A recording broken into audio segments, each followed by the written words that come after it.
Radar Político. Muito bem. Olha, eu tenho a impressão que há mais de uma semana eu não falo com o Caio Junqueira. Acho eu. Tudo bem, Caio? Bom dia. Oi, Sidney, tudo bem com você? Bom dia. Saudade de você, viu? Saudades também. Que bom que você está de volta hoje. Hoje teremos o Igor, teremos o Caio. O Molica tem aquele descanso também, né, Thaís? O Molica precisa de um descanso semanal, né? A gente compreende. Descanso cabelos brancos, grisalhos, é isso? Não. Ele dá uma descansadinha. Vou reivindicar. Não reivindicar, dá. então. Eu também quero. Não fala descanso. O Igor falou que também quer. Não é descanso, o Igor é fala com repouso. autoridade, viu? Fala com bastante autoridade. Eu sou amiga. O Caio Junqueira tá falando de repouso. Aí já é, ó. Aí eu revi a amizade, mas tá bom. No caso do Molica, Muito bem. Olha, gente, vamos fazer assim, falar do futuro, claro, começamos agora, né? O dia comercial de 2021, mas tem aí um rescaldozinho também, Natal e festas e tudo mais, que todo mundo fez política à sua maneira, mas fez, né? Como é que vai ser o Bolsonaro 2021, será? E o plano de vacinação, será que essa vai ser a agenda, vai ser pressão? Tem pressão pra cima dele? É pressão só em cima do Pazuello, né? Enfim, o Igor, o que você acha? Vai acontecer o que agora com o tema vacinação? Olha, Sidney, a pressão vai aumentar, já vem aumentando aí nesse final de ano, já são 47 países que iniciaram o processo de vacinação e o Brasil até agora não houve sequer um anúncio oficial de uma data e há perspectivas, né? A melhor das hipóteses ainda em janeiro, essa é a hipótese que o Ministério da Saúde tem trabalhado como a melhor das hipóteses, mas na pior das hipóteses pode ficar para março, mas aí a população está cobrando aí do governo uma previsão, né? E isso tem acendido alerta ali no entorno do presidente Jair Bolsonaro. Muitos auxiliares dele, principalmente os auxiliares da ala militar, admitem, né, reconhecem que essa falta de perspectiva é um problema para o governo. O próprio presidente Jair Bolsonaro, hoje de manhã, né, deu uma sinalização de que essa preocupação já chegou a ele tuitou, né, postou nas redes sociais que a vacina está próxima, ali tentando já dar uma sinalização. E agora, assim, a gente vem caminhando por etapas, né? Foi toda a discussão ali de testes de vacina, agora nós estamos aí em todo esse imbróglio também em relação aos insumos para garantir a vacinação, mas o que todo mundo espera mesmo é a data, né? O Congresso Nacional, pelo menos em janeiro, está de recesso, não deve cobrar o presidente Jair Bolsonaro, porque além de estar em recesso, os deputados e senadores só pensam naquilo que é a eleição para as mesas diretoras da Câmara e do Senado, então devem aliviar pelo menos por janeiro essa pressão para o início da vacinação. Por falar em prioridades, Caio, eu queria te ouvir o seguinte, qual, afinal de contas, você acha que é a agenda política do Bolsonaro?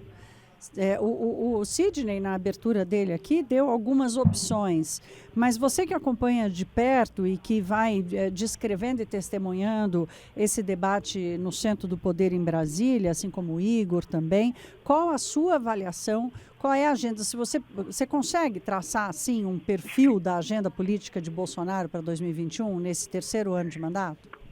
Eu consigo tentar, Thaís. Vamos lá. Eu acho então que no curtíssimo prazo, né, na agenda imediata, é derrotar o Rodrigo Maia, né? Ainda que tirar o Rodrigo Maia do caminho no Congresso Nacional, né? Essa é a primeira, não que isso signifique considerar o Maia um adversário, mas sim tirar ele, né? Isso tanto pela eleição, a gente vê isso, como por toda essa operação política, de agenda política, de comer pelas beiradas do Democratas, né? De receber o ACM Neto, que é o presidente do DEM, de tentar atender o Davi Alcolumbre, que é do DEM também, de tentar atrair deputados do DEM para próximo do governo.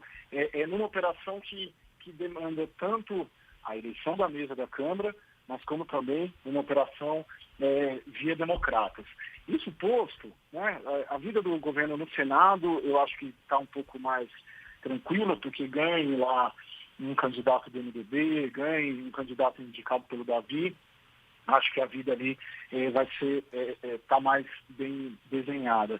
Agora, na Câmara ainda tem essa questão do Baleia Rossi com o Arthur Lira, uma eleição imprevisível. O Baleia conseguiu recuperar o espaço perdido com o atraso do lançamento da candidatura, e os dois estão bem posicionados, né?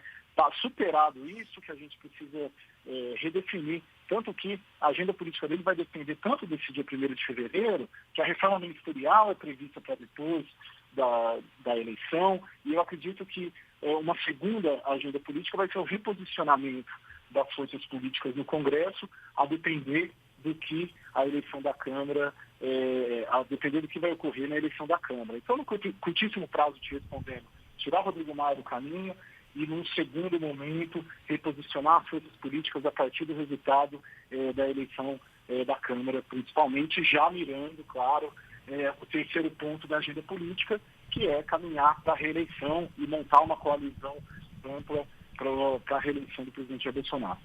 Ô Igor, pergunta inocente, né, da Thaís, né? Pergunta fácil de fazer, né? Difícil de responder, né? Então vale a mesma pergunta, Thaís, para você, e eu incluiria mais objetivamente como é que o Congresso deve atuar com relação às vacinas, de olho nesta agenda, evidentemente, que o presidente deve ter, né? Nem que seja na cabeça dele. Mas a sua leitura qual é?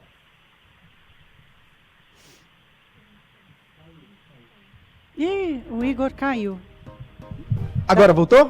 Voltou. Ah, voltou. Voltou. Estamos lhe ouvindo, Igor. Estamos lhe ouvindo. Não, eu acho que o Caio foi certeiro nessa avaliação, porque sim, a prioridade ali do Palácio do Planalto e do governo é a eleição para as presidências da Câmara e do Senado. Por que isso é importante? Porque vão ser os presidentes das duas casas legislativas, nos 2 últimos anos do governo do presidente Jair Bolsonaro, e isso diz muito, isso é muito importante aí para o presidente tentar avançar nas suas pautas, ou até para evitar, né, algumas pautas incômodas aí, pautas de bombas fiscais, ou pautas que venham atrapalhar o seu governo. Por isso que é tão importante, por isso que o próprio governo deixou de lado agora no final de ano a sua agenda de reformas para se concentrar nessa eleição da mesa diretora, para tentar garantir a eleição de um aliado para o comando das duas casas e principalmente da Câmara, né? No Senado há uma tranquilidade maior, se a gente puder dizer assim, do governo, mas na Câmara o cenário ainda é muito nebuloso ali, os dois candidatos, hoje é difícil você dizer quem é o favorito, né? São duas forças, o Rodrigo Maia, né, vem de um lado ali junto com a esquerda, do outro lado tem o Arthur Lira com grande parte do Centrão e também com o apoio do Palácio do Planalto, então isso deve ser o foco do presidente Jair Bolsonaro, e é isso mesmo que vai definir o futuro dele ali, de como ele vai fazer essa reforma ministerial, né? A depender ali do caminhar do Senado, Davi Alcolumbre tem chances sim de aceitar o ministério para ser ministro da Secretaria de Governo do Palácio do Planalto, e depois disso eu acredito que o presidente também vai tentar, aí ele tem dado sinalizações muito claras, né, depois da eleição na Câmara e no Senado e também depois da reforma ministerial, ele, para além das reformas que o ministro Paulo Guedes vai querer aprovar, ele vai tentar insistir sim naquela sua pauta ideológica, né, a sua pauta de costumes, ele vai tentar fazer avançar isso até em uma sinalização ao seu eleitorado para 2022.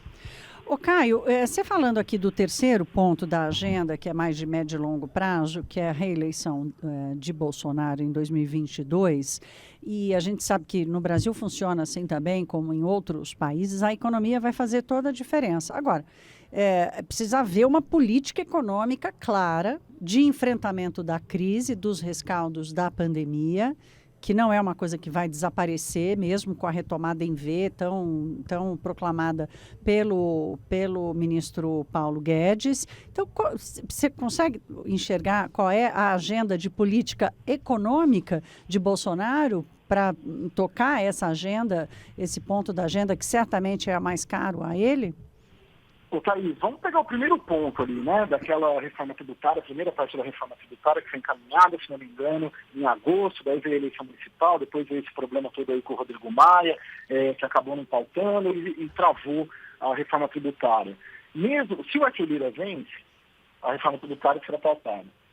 Se o Baleia vence, também será pautada a reforma tributária, porque é dele, né? Inclusive a proposta de emenda constitucional número 45, que é a reforma tributária do Baleia, ele é o autor. Então, sob essa ótica, eu enxergo na agenda econômica, tanto um quanto o outro vencendo, tanto a Arthur Lira quanto o Baleia Rossi, ela vai caminhar, já vai ter tirado, por bem ou por mal, ali, o Rodrigo Maia um pouco do caminho. Eu acho que ele vai ter se o Baleia Rossi ganhar um papel de destaque em alguma situação, em alguma comissão, em alguma questão ali, mas a reforma tributária eu vejo como sendo o primeiro ponto a ser destravado a partir do dia 1º de fevereiro. A reforma administrativa, que já está lá também, Rodrigo Maia não pautou, ela deve, eu acho que ela é um pouquinho mais difícil de caminhar, né? Se o Arthur Lira vence, acho que vai fazer talvez ali um esforço para tentar pautá-la. Sim, o Baleia eu tenho dúvidas, né? Porque é uma reforma que mexe com funcionalismo, que tem pressão estadual, e acabou na eleição municipal, os deputados também começam a pensar na sucessão deles, né? Eles também serão candidatos, a maioria em 2022, então eu coloco esses dois elementos ali, viu, Thaís? Eu acho que a reforma tributária, depois do dia 1º de fevereiro, ela vai avançar, seja com o Arthur, seja com o Baleia. Agora você veja, Igor, como é que é a nossa aflição, né? O Caio está dizendo algo que parece longe, né? Longe nada, é fevereiro, março, agora, abril, agora, né? Agora. Mas eu vou trazer para mais curto prazo ainda, dada a aflição da situação. O Ministério da Saúde pediu isenção de impostos para importar seringas, né? Me surpreende um pouco isso, porque tem sempre em abril aquele programa nacional de vacinação, então nós não tínhamos, na verdade, seringas aí reservadas para o plano nacional de vacinação normal, antigripe, por exemplo. Então, nós estamos falando agora de, claro, ampliou, né, dobrou, triplicou, certamente, a quantidade de necessidade de ter o produto. Mas o que está acontecendo exatamente? O governo deu uma moscada? O que houve? Olha, Sidney, por conta aí desse problema todo aí, na verdade o governo tentou fazer uma licitação, né, agora de última hora, para comprar as seringas e as agulhas. Essa licitação, esse pregão aí acabou sendo um fracasso, porque das 331 milhões, né, de seringas e agulhas que o governo pretendia comprar, ele só conseguiu oferta, ou seja, as empresas só se disponibilizaram a ofertar cerca ali de 8 milhões, então isso é muito pouco em relação ao que o governo queria. E aí o governo agora começa a atuar em duas frentes. Primeiro, o Ministério da Economia, né, já determinou proibir, né, já proibiu a exportação de seringas e de agulhas, né, durante esse período, né, durante um período aí extraordinário. E agora, em outra frente, é isso que a gente traz de novidade aqui na rádio e também na TV, o Ministério da Saúde enviou um ofício ao Ministério da Economia pedindo para zerar as tarifas de importação desses mesmos insumos, das seringas e das agulhas. Esse pedido foi feito no dia 30 de dezembro pelo Elcio Franco, né, que é o secretário executivo do Ministério da Saúde. Ele enviou esse ofício à Secretaria de Comércio Exterior do Ministério da Economia, e a expectativa é de que ainda nesta semana saia sim uma decisão. Segundo eu apurei aqui, agora acabei até de apurar isso, a Secretaria aí de Comércio Exterior deve se reunir extraordinariamente nesta terça-feira para decidir se zera ou não a tarifa de importação. A expectativa no Ministério da Saúde é de que sim, essa tarifa seja zerada para a importação, facilitando aí a entrada desses insumos para a campanha de vacinação contra o novo coronavírus. Caio, vou te fazer uma pergunta bem fácil. O que você acha que o Palácio do Planalto considera um sucesso, a atuação do Ministério da Saúde com relação à vacinação especificamente? Porque agora já mudamos de assunto, agora já estamos focados aqui na questão da vacinação. Porque tentou comprar agulha vacina e não conseguiu. Não tem ainda, não conseguiu fechar acordo, ou pelo menos fechou acordos, mas não tem ainda a data para vacinação. O presidente Bolsonaro continua colocando em dúvida a qualidade e a segurança das vacinas e continua dizendo que não vai se vacinar. Então eu fico me perguntando aqui, o que será que o presidente Bolsonaro considera um sucesso nessa atuação da sua pasta? Eu acho que ele considera um sucesso o fato de estar fazendo exatamente o contrário do que seu adversário, o governador de São Paulo, João Dória, está fazendo. O que na cabeça do governo o João Dória está fazendo? Marcando uma data de vacinação sem ter a vacina. E o Palácio do Planalto quer fazer exatamente o contrário, quer ter a vacina primeiro para depois marcar a data de vacinação. Isso é bem constante, essa leitura ali no governo, né? Inclusive eu vi na semana passada, acho que na quinta ou na sexta, que consideraram, o João Dória sempre muito falado ali, né? Por já ter uma data sem ter a vacina na mão e a vacina garantida, né? Que consideraram o fato dele ser o governador de São Paulo um marqueteiro, né? Publicitário, que foi um erro grave ele ter lançado uma data sem ter ainda a vacina na mão. Sobre os insumos, eles tentam, sempre que eu ouço ali, eles falam muito em cautela, em potencializar problemas. Eles avaliam que essa questão da seringa é potencializada, porque a gente falou isso aqui no dia primeiro, né, Thaís? O processo de vacinação não começa tudo de uma vez só, né? Então, eles acham que também, depois que começar a vacinação no Brasil, o Brasil vai alcançar os outros países, porque tem um sistema único de saúde que vai começar uma vacinação ao mesmo tempo com várias pessoas, né? Eles estão fazendo conta ali, né, de quantos nos Estados Unidos já foram vacinados, quantos na Argentina já foram vacinados, para quando começar aqui acelerar e ultrapassar na velocidade, porque tem um sistema único, integrado, 38 mil postos de saúde que poderiam trabalhar.